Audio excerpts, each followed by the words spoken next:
Merhaba, espero que cuando encendéis ya mis vídeos estéis totalmente preparados porque hoy nos vamos de viaje y no espero a nadie, así que más vale que tengáis ya la maleta hecha. Y no nos vamos de viaje por cualquier sitio, nos vamos por Turquía. Más concretamente por los lugares declarados Patrimonio de la Humanidad por la UNESCO. Actualmente hay 18 lugares declarados Patrimonio de la Humanidad por la UNESCO en Turquía y ya os digo que no nos va a dar tiempo a verlos todos en este vídeo, así que no deshagáis la maleta porque habrá nuevos vídeos y la vais a necesitar. Para que os hagáis una idea, España tiene 47 lugares declarados Patrimonio de la Humanidad por la UNESCO. Y aprovecho para deciros que uno de ellos está en mi tierra, en Cantabria, y son las cuevas de Altamira. Invito a todo el mundo a que venga a Cantabria.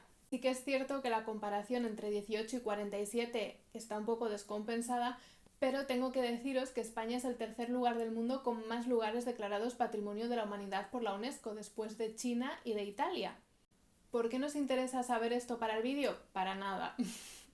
Pero a veces leo comentarios que me dicen que reniego de ser española y que me gustaría ser turca y todas estas tonterías, y como no es así, pues aprovecho y presumo un poco de mi país. Pero bueno, este no es un canal para hablar de España, así que se acabó hablar de España. Aunque muchos me pedís que haga vídeos hablando sobre cosas de España y quizá en un futuro lo haga, pero por ahora nos centramos en Turquía. De algunos de los lugares de los que vamos a hablar ya he hecho vídeos yo concretamente sobre ellos, así que vamos a empezar por ahí. Éfeso y Pérgamo, declarados Patrimonio de la Humanidad por la UNESCO en 2014 y 2015. Ambas ciudades muy importantes en la antigüedad. De hecho, en Éfeso estaba una de las 7 maravillas del mundo antiguo, de la que lamentablemente hoy no queda nada, pero es porque no queda nada de ninguna de las maravillas del mundo antiguo, excepto las pirámides del antiguo Egipto. Las ruinas de ambas ciudades están bastante bien conservadas, pero tengo que deciros que si queréis ver gran parte de las ruinas de Pérgamo, aparte de ir a Turquía, tenéis que iros a Alemania, concretamente a Berlín, porque están en el Museo de Pérgamo de Berlín. Os dejo por algún sitio el vídeo que hice sobre ello por si queréis profundizar un poco más. Y ahora nos vamos a Hierápolis y a Pamukkale, que fueron declarados Patrimonio de la Humanidad por la UNESCO en 1988. Y no me extraña, ¿eh? Unas terrazas que parecen de algodón llenas de agua termal caliente. El paraíso. De esto también hice un vídeo en mis inicios, así que os remito a él si queréis informaros un poco más y de paso verme 2 años más joven. Y ya el último de los lugares del que hice un vídeo específico es el Monte Nemrut, que fue declarado Patrimonio de la Humanidad en 1987 y que es un lugar que me fascina totalmente y al que algún día espero ir. Imaginaos un lugar lleno de cabezas decapitadas de dioses que forman parte del lugar de descanso eterno de uno de los reyes de la antigüedad, con bastantes ínfulas de grandeza como solían tener los reyes de la antigüedad, que se llamaba Antíoco I de Comagene y que era de época helenística. Seguimos viajando y nos vamos al Parque Nacional de Göreme y la Capadocia, que fueron declarados Patrimonio de la Humanidad por la UNESCO en 1985. De hecho, fue uno de los primeros lugares declarados Patrimonio de la Humanidad en Turquía y a la vista está el porqué. Llevo queriendo ir a Capadocia años y sé que también voy a ir en algún momento, lo tengo clarísimo. Es que creo que tiene un paisaje único. Mucha gente lo describe como un paisaje lunar lleno de recovecos en las rocas. Por cierto, aunque no se sabe exactamente de dónde deriva el nombre de Capadocia, mucha gente cree que viene del Iranio antiguo y que significaba la tierra de los caballos hermosos. Es que un lugar con ese nombre, ¿cómo no va a ser extraordinario?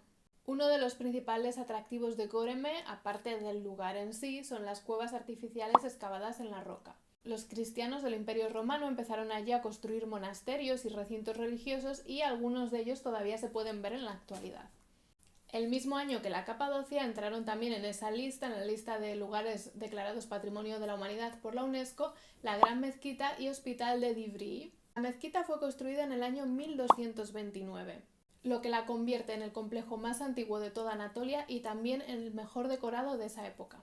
Y ahora nos vamos a la fortaleza de Diyarbakır y los jardines de Hefsel, que fueron declarados Patrimonio de la Humanidad en el 2015. ¿Qué tendrá esta fortaleza para estar incluida en esta lista? Pues nada, solamente se trata de una de las fortalezas más completas y más largas del mundo después de la Gran Muralla China. Mide casi 6 kilómetros de largo, entre 10 y 12 metros de alto y entre 3 y 5 metros de ancho. Además tiene 4 puertas principales y 82 torres de vigilancia. La fortaleza fue construida en el año 297 por orden de Constantino II y nada, en los 1500 años siguientes se expandió y se fortificó primero por los romanos y después por los otomanos utilizando piedras volcánicas de la zona. Tanto la fortaleza como los jardines de Hefsel se encuentran en un lugar clave para la antigüedad, el creciente fértil, muy cerca de las orillas del río Tigris.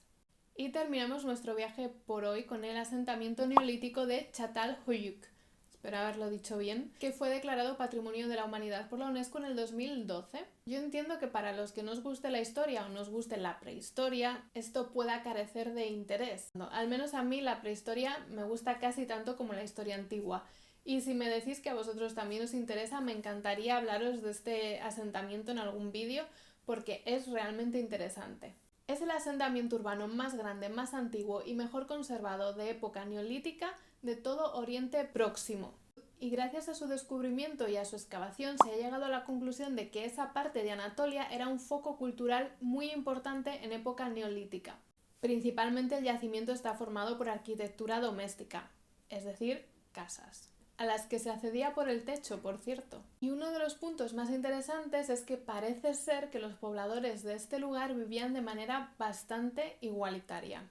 ¿Qué quiero decir con eso? Para empezar, no se aprecia una gran diferencia de clases porque todas las casas tienen el mismo estilo y el mismo nivel.